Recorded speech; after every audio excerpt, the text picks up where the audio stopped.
사람들이 죽음에 직면한 사람들이요 물어왔대요. 여러분 아마 인터넷 통해서 많이 그렇게 조사를 해봤을 것 같아요.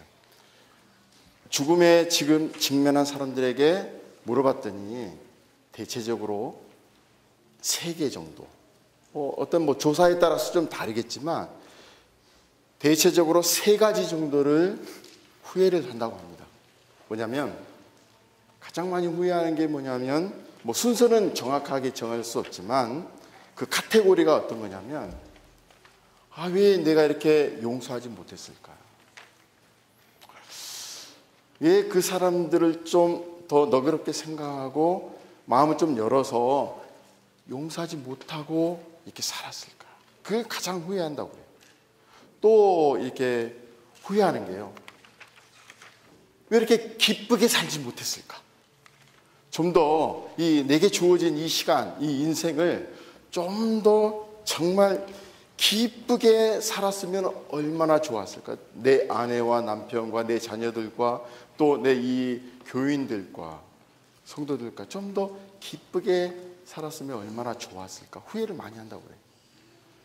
3번째 또 카테고리는 뭐냐면 내가 가지고 있는 것, 비록 얼마 되지는 않지만 이것을 좀 더 남에게 베풀고 살았으면 얼마나 좋았을까. 이렇게 큰 카테고리 3가지로 후회를 많이 한다고 이렇게 그래요. 오늘 이 제목이 좀 익숙하지 않는 제목 아닙니까? 현재와 미래를 사는 좀 너무 거창한데 이 죽음을 앞둔 사람들의 이런 말을 통해서 오늘 나는 그러면 어떻게 살까 좀 느껴지지 않습니까? 앞으로 내가 죽음에 직면할 때 나는 미리 알았잖아요. 이렇게 큰 3가지의 카테고리에서 사람들이 후회하구나. 그러면 현재 살고 있는 나는 어때요? 적어도 죽음에 직면한 사람들이 저렇게 후회하니까 현재 나는 평소에 이렇게 기쁘게 살고 좀 베풀며 이렇게 살고 좀 더 용서하며 살면 지혜롭지 않을까요? 오늘 읽으신 이 본문이 해석하기 좀 어려운 그런 예수님의 비유 중에 하나입니다. 그래서 여러 가지 해석과 설교들이 있습니다. 그런데 저는 오늘 이 현재와 미래를 사는 이 지혜에 이 걸맞게 이 본문이 하나의 인사이트를 준다고 생각을 합니다. 왜냐하면 여기에 나온 청지기, 그 청지기는 레이오프 당합니다. 해고를 통보받은 인생이에요. 마찬가지로 우리도요, 해고를 통보받은 인생입니다. 어떤 거죠? 죽는다는 거죠. 똑같습니다.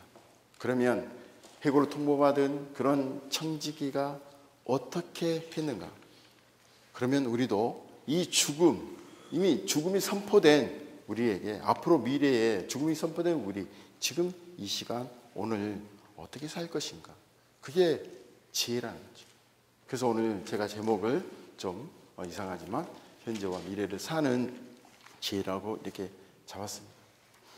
이 본문이요, 누가가 이 본문을 아주 적정한 때에 이렇게 둔 것 같아요. 앞에 이 본문의 15장에 보면 어떤 내용이 나오냐면 여러분 잘 아시는 탕자의 비유가 나옵니다. 그 탕자의 비유, 자기에게 주어진 그 소유를 다 허랑방탕하게 쓰고 아버지께 돌아온 거.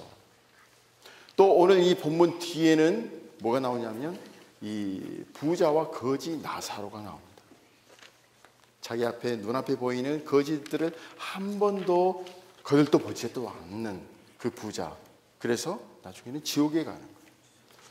그리고 18장에 가면 영생을 소망하고 찾아온 그 부자, 그 청년이 가난한 자들에게 네 모든 것을 다 주고 나를 따르라 했을 때 근심하며 떠나는 그 재물 때문에, 이런 일련의 본문 속에 오늘 이 비유가 있는 걸로 봐서 누가가 왜 하필이면 이런 비유를 이 사이에 두었을까? 특별히 이 누가는 다른 복음서 기자들과 달리 재물에 대해서 굉장히 많이 강조를 하고 있죠. 그러니까 오늘 이 본문은요, 재물에 대해서 어떠한 관점으로 사는 것이 이 현재와 미래를 사는 지혜인가를 주는 것 이렇게 같습니다.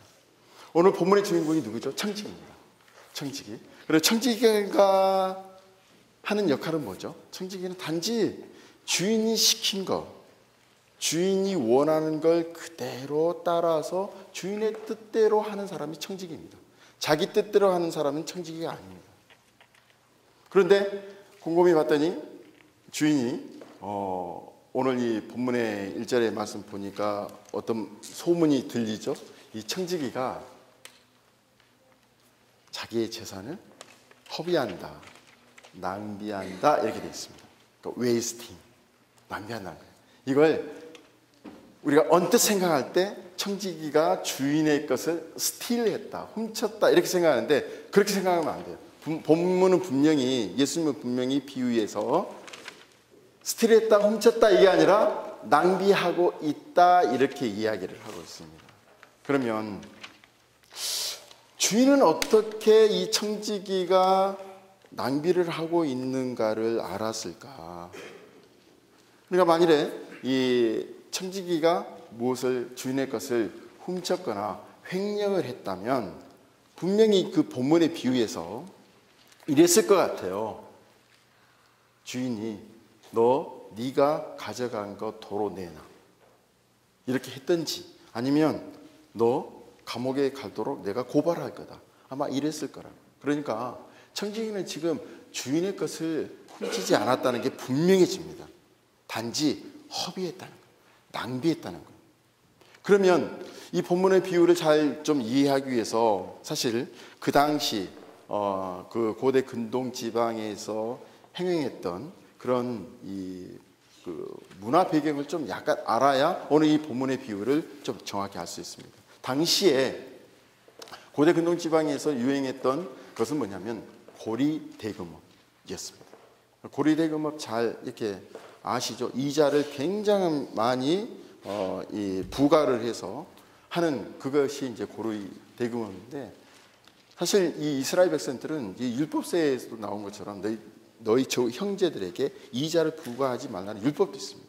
그렇기 때문에 겉으로 오피셜리 이자를 부과하는 것은 법에 저촉이 되고 하기 때문에 이 사람들이 어떻게 하냐면 꼼수를 둡니다. 어떻게 하냐면 예를 들어서 오늘 이 본문에 나와 있는 그 예처럼요, 당시에 이 기름에 대해서 그 사람들이 어떻게 이자를 부과했냐면 이자를 무려 80%를 일단 부과를 합니다. 기름을 이제 빌린다면 80%, 그리고 가격 변동에 따른 보험료를 20%를 부과합니다. 그럼 총합하면 100%. 그래서 어떤 증서에 이 사람이 여기 나와 있는 것처럼 100말을 빚졌다 이렇게 하면 실제로는 이 사람이 진짜 빚진 건 몇 말일까요? 50말밖에 안 돼요. 그리고 여기 나오는 밀 같은 경우는 20%의 이자와 또 가격 변동에 따른 보험료 합해서 25%를 부과를 이렇게 했다는 거죠.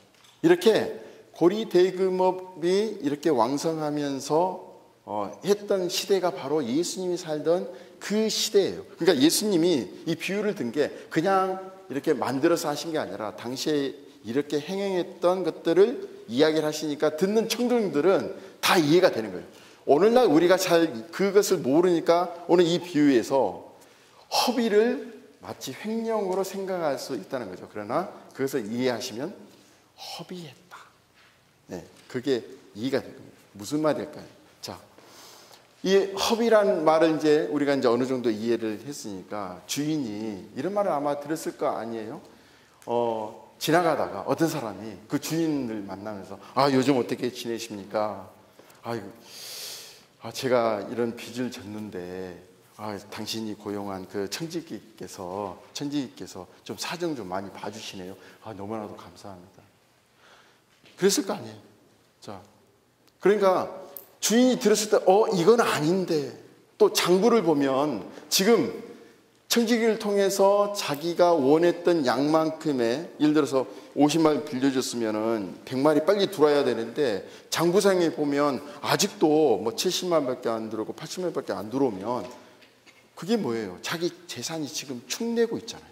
그러니까 여기서 볼 때 허비는 청지기 입장에서 허비가 아니라 주인의 입장에서 볼 때는 자기 재산이 지금 손해를 보고 있다는 거예요. 그래서 청지기를 부르는 내용이 오늘 이 본문 내용입니다. 그래서 어떻게 합니까? 딱 불러놓고 너 이제 네가 하는 일을 그만둬야겠다. 해고 통보죠. 그런데 즉시 해고 통보를 하지 않습니다. 즉시 해고하지 않습니다. 어떻게 하죠? 시간을 주죠. 셈을 하라는 겁니다. 주인이 셈을 하라는. 그런데 오늘 이 청지기가 이 비유에서 어떻게 합니까? 컴플레인을 하지 않습니다. 비유에서 컴플레인 하지 않아요. 보통 우리는 설령 우리가 잘못했다 하더라도 어떤 상사가 장진 나오지 말라고 레이오프하면 불만이 아마 가득 찰 것 같아요. 그래서 막 불만하고 집에 돌아와서도 막 회사가 어떻네 막 이렇게 불만을 할 건데, 청지기는 본문의 비유를 보면 불만하지 않습니다. 우리가 배울 게 그거예요. 불만하지 않습니다. 다른 사람에게 어떤 이유를 돌리지 않아요. 즉시 자기가 하고자 하는 일을 이렇게 시작을 합니다. 그래서 생각해낸 방법이 어떤 거죠? 그게 이 본문에서 말하는 듯이 자기가 지금까지 접촉했던 사람들을 일일이 이렇게 딱 이렇게 부르죠. 부르면서 어떻게 하죠? 당시에 이 기름의 백말은요, 가치가 어느 정도냐면 올리브나무 125그루를 1년 동안 키워서 맺은 그 올리브에서 나온 그 오일을 짜낸 양이라는 거예요. 굉장히 비싸고 굉장한 양입니다, 사실. 그리고 이 백석, 밀 백석은 2,000에이커에서 자란 밀을 이 수확에서 얻은 양이에요. 그러니까 이 주인이, 그러니까 예수님이 이 비유를 통해서 이 주인은 얼마나 많은 부자임을 말을 하고 있죠. 근데 오늘 사는 우리들은 그게 얼마만큼 지금 피지컬리 느끼지 않기 때문에 그런 부자를 못 느끼는데, 당시의 사람들 이 비유를 들을 때, 야, 저런 나쁜 사람이 있나, 이렇게 생각했다는 거예요. 아무튼 이 부자가 이런 부를 누리고 있는데, 이제 청지기가 밀을 백석을 빌린 사람에게 어떻게 쓰라고요? 80석이라 쓰는 거죠. 왜냐하면 원래는 빌렸던 게 얼마입니까? 그런 이제 80석이죠. 거기에다가 이자가 80석에 대한 25%, 그러니까 20말이 붙여진 거고, 또 기름은 100%를 부과했기 때문에 기름을 50이라 써라, 이렇게 했습니다. 그러니까 어때요? 사람들이 너무나도 좋아하겠죠. 빚을, 여러분, 이 탕감, 이게 당한 적이 좀 있나요? 저는 이렇게 빚은 있지만 탕감 받은 본 적이 없어가지고 이렇게 기쁘다 이렇게 못 느끼는데, 한 번은 제가 실수한 거죠. 좀 이렇게 정신을 좀 정확히 이렇게 차려야 되는데, 어떤 일이 있었냐면, 제가 이게 부목사 할 때, 사실 이 부목사가 필라델피아에서 가장 큰 교회 그 부목사는 바쁘잖아요. 거기에서 이제 부모가 할 텐데요. 아침에 저희 아이를 학교에 데려다 이렇게 주기 위해서 집을 나섰는데, 집을 이제 나가다 보면 이 T자를 만납니다. 이 길이 있고, 이제 우리가 나가는 길에 이제 T자가 있는데, 아무 정말 생각 없이 그냥 앞차를 따라서 좌회전해서 갔어요. 그냥 여기 파란불이니까 그냥 좌회전해서 갔는데 경찰이 따라오는 거예요. 아무리 생각해봐도 제가 잘못한 게 없거든요. 제가 신호 위반을 한 것도 아니고 신호에서 갔는데, 저희 아들이 옆에 타고 있다가 아빠 스쿨버스 있는 거 패스했어. 이러는 거예요. 근데 저는 정말 스쿨버스가 옆에 있는지 몰랐거든요. 안 보였어요. 단지 앞차가 가니까 그대로 따라갔어요. 근데 이게 T자에서 서 있는데 마침 이렇게 돌 때 스쿨버스가 와서 스탑 사인을 쫙 편 거예요. 근데 저는 전혀 모르고 앞차가 가니까 그냥 따라간 거죠. 그래서 앞차도 잡히고 저도 잡혔습니다. 미국에서 한번 잡히면 350불 차지하고 그 다음에 3개월간 운전면허 정지입니다. 그러니까 3개월간 운전면허 정지. 네, 뭐 그것도 있지만 당시에 그 부목사 월급 그렇게 많지도 않잖아요. 350불의 그런 이 벌금이 막 이게 눈이 그냥 띵 튀어나올 정도로 이거 어떡하지 이렇게 하고 그날 굉장히 좀 마음이 좀 그랬어요. 좀 억울하니까 이제 제가 신청을 한 겁니다. 그럼 이제 오면은 not guilty 해가지고 보내거든요. 나 지금 죄는 졌죠. 그렇지만 사정 좀 봐달라고 판사 앞에 가서 좀 봐달라고 하려고 일단은 350불 일단 페인을 하고 보냈어요. 그리고 이제 그 기간이 이제 코트에 나오라고 해서 갔죠. 갔는데 정말 다행인 건 나를 고소했던 경찰이 안 나왔어요. 그 말은 그건 뭐냐면 판사 앞에 서잖아요. 그러니까 나를 고소한 경찰이 저 사람은 길띠입니다 라고 하지 않는다는 거예요. 그래서 경찰이 안 나왔어요. 좋은 소식이 있겠구나 하고 판사 앞에 섰더니 지금 당신을 고소한 경찰이 안 나왔기 때문에 당신은 또 이미 350불 지불했고 해서 350불도 면제하고 운전면허 취소 그거 없는 걸로 하자 하고 다음부터 조심하라 이렇게 해가지고 빚을 탕감받았습니다.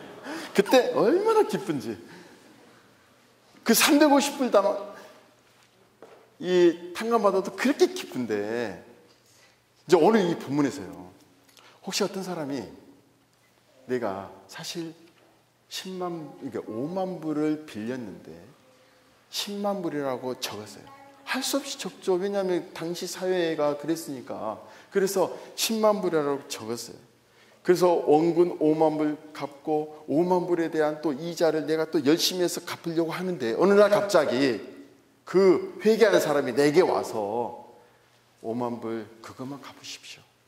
5만 불 갚을 필요 없습니다. 하면 여러분 기분이 어떨까요? 솔직히 기분 째지죠. 이런만 하긴 좀 그래. 350불 탕감받아도 그렇게 기뻤는데 5만 불 이제 갚을 필요 없습니다 하면 어때요? 너무나도 기쁠 거 아니에요. 전 너무나도 기쁠 것 같아요. 자, 청지기가 레이오프 당합니다. 이제 가정에 레이오프 당하고 나서 이제 당하니까 어떻게 돼요? 먹고 살 게 없잖아요. 그래서 이 사람이 지금 생각한 게 아마 빚을 탕감해 주면 이 탕감받은 사람들이 적어도 나를 먹어 살리겠다는 희망을 갖고 그렇게 한 겁니다. 자, 제가 그 탕감시켜준 사람을 길거리에서 만났어요. 근데 들어보니까 그 사람이 요즘 아파트비도 못 내고 뭐 모기지도 못 내고 어렵게 산다는 말을 들었을 때 정말 양심이 있는 그런 탕감받은 사람의 그런 기쁨이 있었던 사람이라면 어떻게 해야 될까요? 적어도 저는 그럴 것 같아요. 적어도 6개월치는 내줄 수 있는 그런 마음이 있을 것 같아요. 여러분 어떠세요? 동의하시죠? 3개월?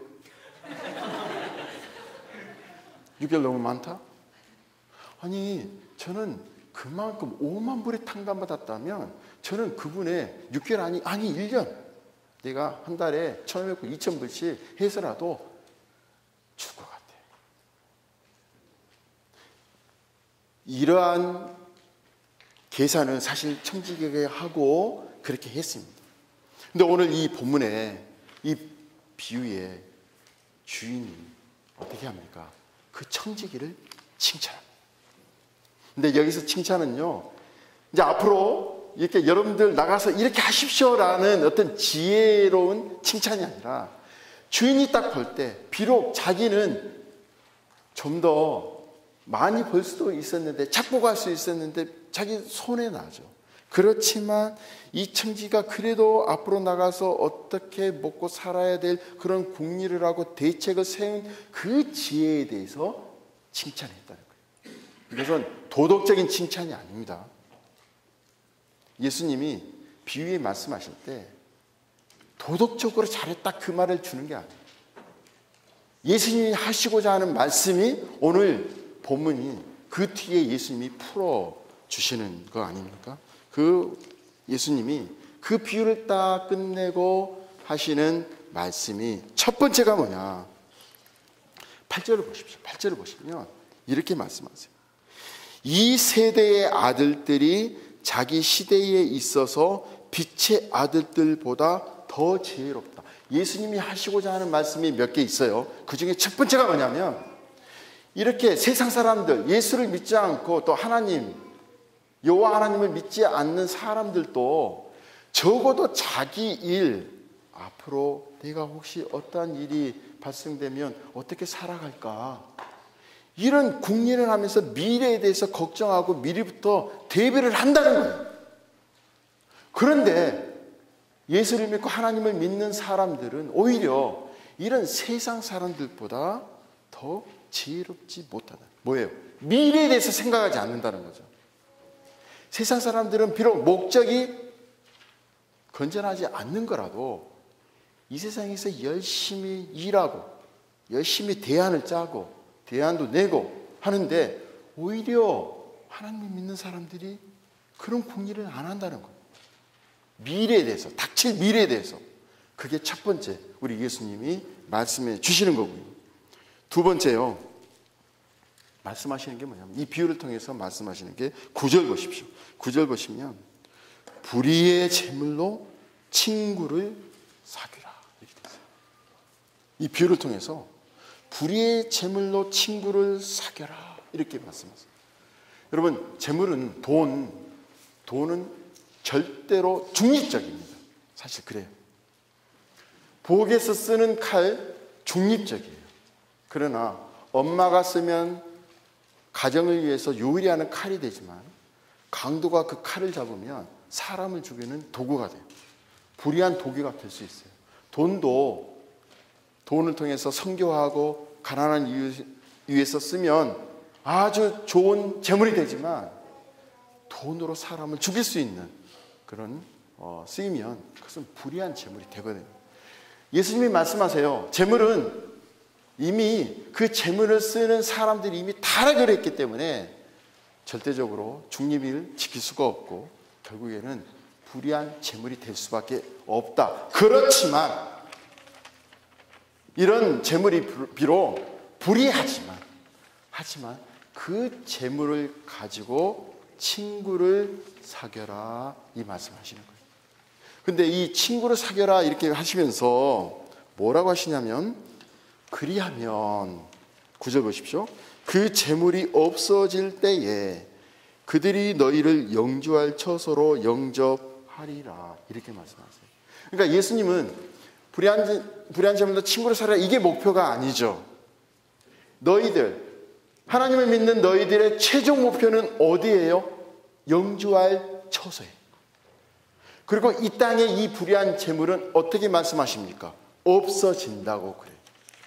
이런 없어질 불의한 재물을 가지고 이 땅에서 진짜로 영주할 처소를 준비하는 도구로 사용하라. 그게 이 비유에서 예수님이 말씀해 주시고자 하는 것이라는 거죠.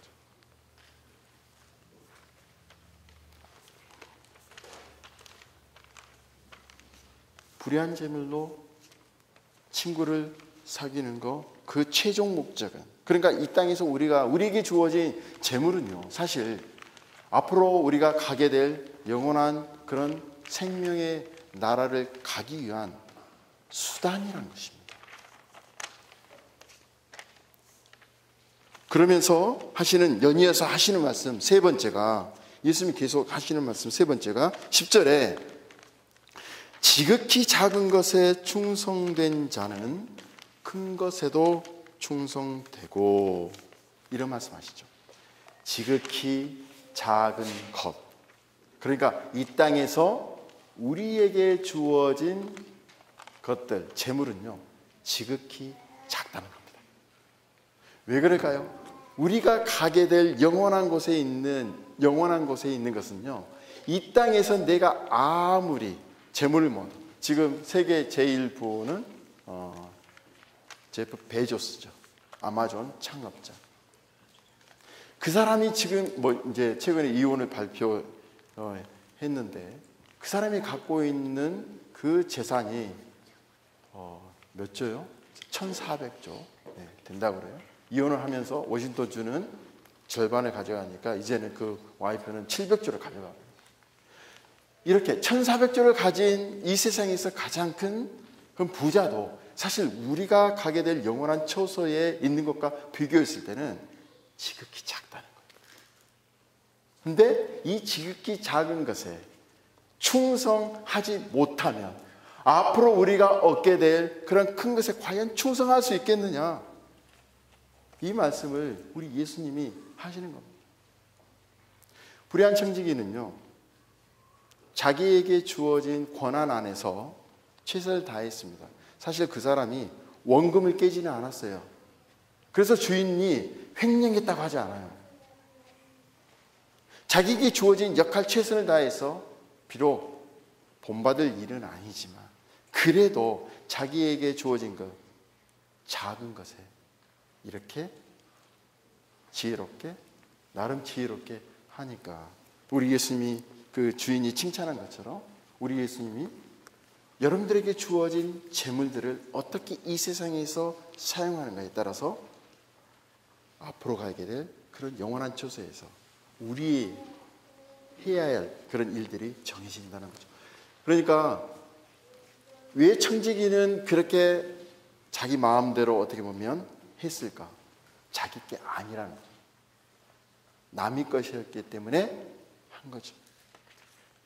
여러분에게 주어진 재물이 내 것이라고 생각하면 이렇게 밀백석을 50석이를 할 수 있을까요? 아니에요. 이 땅에 주어진 모든 것들이 내 것이라고 하는 순간 우리는 욕심을 부리게 되어 있습니다. 그런데 이 땅에 주어진 이 모든 것들, 재물이나 내가 지금 공부할 수 있는 이런 지적인 능력이나 인간관계나 이것들이 내게 아니라 하나님이 잠시 맡겨준 것이라고 정말 생각한다면 어떻게 할까요? 베풀면서 할 수 있을 거라고 생각을 합니다.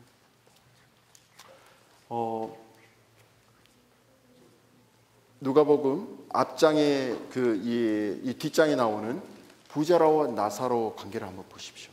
부자는요, 자기 앞에 있는 항상 날마다 보는 나사로를 보면서도 거들떠보지도 않았어요. 왜요? 자기 재산을 자기 것이라고 생각했기 때문에. 또 18장에 나오는 부자 청년을 한번 보십시오. 그 사람이 온 목적은요, 예수여, 내가 어떻게 하면 영생을 소유할 수 있습니까? 하면서 목적이 분명했어요. 영생이었어요. 그런데 예수님이 너 이러한 지켰냐? 그러니까 제가 이 율법을 다 지켰습니다. 그때 예수님이 그래, 정말 잘했다. 근데 네가 딱 한 가지 부족하다. 네가 가지고 있는 거 그거 다 팔아서 누구에게 주라고? 가난한 자에게 주라. 그리하면 하늘에서 보화가 내게 있으리라. 그리고 너는 나를 따르라. 그런데 그 사람이 근심하면서 갑니다. 왜요? 재물이 자기 것이라고 생각을 하기 때문에. 청지기 정신이 없어요. 부자도 그랬고 청지기 정신이 없죠. 내 거라고 생각했어요. 그런 순간 어떻게 됩니까? 하나님을 떠나게 되어 있다는 것입니다. 우리는 오늘 예수님이 분명히 말씀하세요. 지극히 작은 것에 충성된 자는, 내게 주어진 것, 이 땅에서 주어진 것에 내가 열심히 충성을 다하면, 어떤 마음이요? 내게 아니라는 것, 청지기로 정말 하나님께 감사하면서 사는 것, 이럴 때 큰 것에도 충성된다는 것, 앞으로 받을 하나님의 그런 상급에 또 충성된다는 거죠. 그러면서 내가 이렇게 불의한 재물에도 충성하지 아니하면 누가 참된 것으로 너희에게 맡기겠느냐. 오늘날 우리 대형교회 세습하는 그런 문제, 뭐 여러 가지 시각이 있겠지만 저는 간단하게 봅니다. 왜 대형교회 그런 세습이 문제가 되고 왜 그렇게 할 수밖에 없을까? 저는 간단하게 봐요. 다 자기 것이라고 생각하기 때문에 문제가 발생합니다.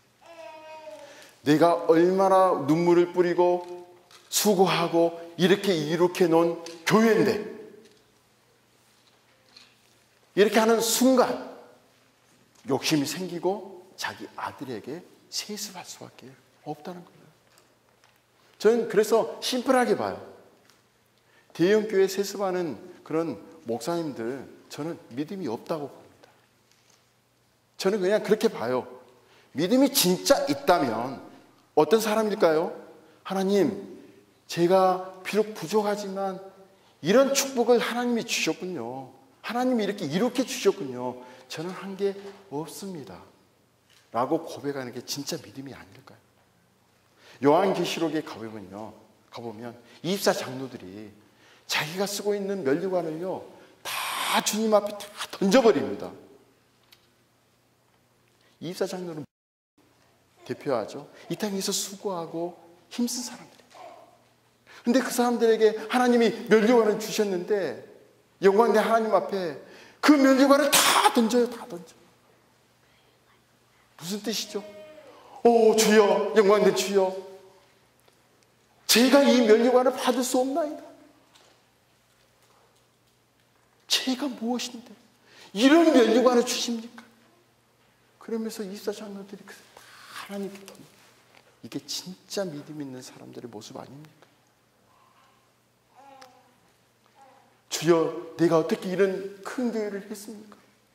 저는 이걸 받을 만한 자격도 없습니다. 깨끗하게 물러나면 그게 진짜 믿음이 아닐까 라는 생각을 해봐요. 그래서 오늘 우리 예수님이 뭐라고 하시냐면 재물에 대한 우리 성도들의 진짜 이 태도를 이야기를 하세요. 그게 오늘 13절 오늘 보시면 함께 읽으실까요? 중요한 말씀인데, 자 시작. 집 하인이 두 주인을 섬길 수 없나니 혹 이를 미워하고 저를 사랑하거나 혹 이를 중히 여기고 저를 경히 여길 것임이니라.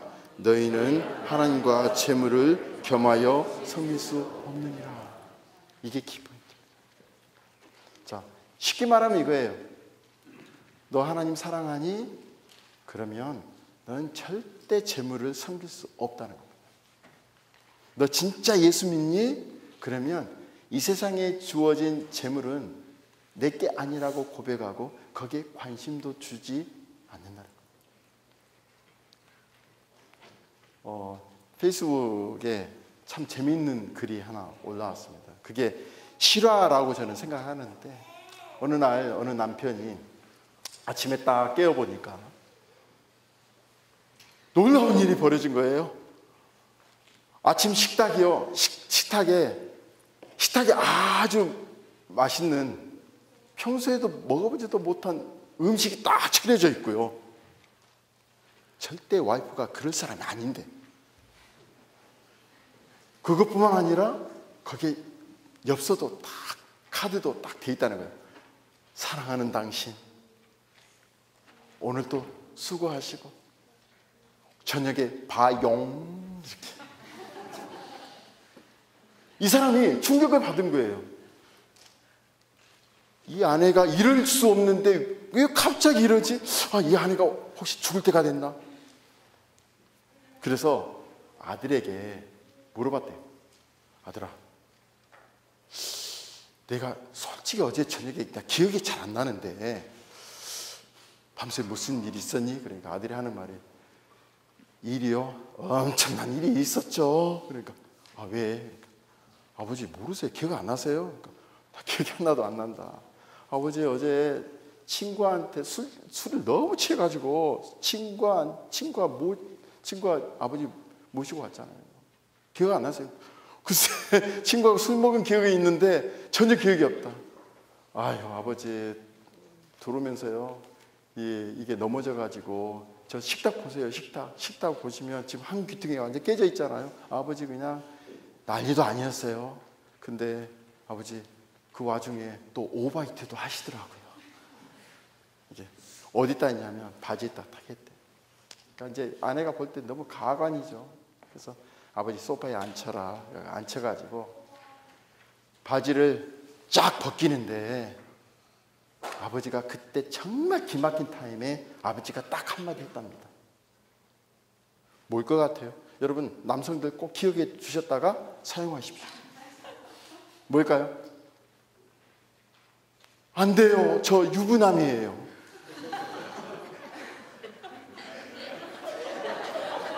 약간 좀 딜레이가 있네요. 안 돼요. 저 유부남이에요. 무슨 말인지 알겠죠? 무슨 말이에요? 그 사람의 평소의 마음이 나온 거예요. 아내 외에는 가까이 하지 않겠다는 어떤 강한 어떤 그게 있지 않았을까요? 아내를 사랑하는 마음이 강하지 않고서야 지금 바지를 벗고 있는 그 상황이 뭐예요? 뭐 상상이 맞겠지만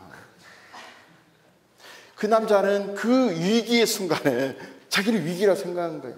나는 사랑하는 아내 외에는 그 누구도 가까이 않겠다라는 게 평소에 있었어요.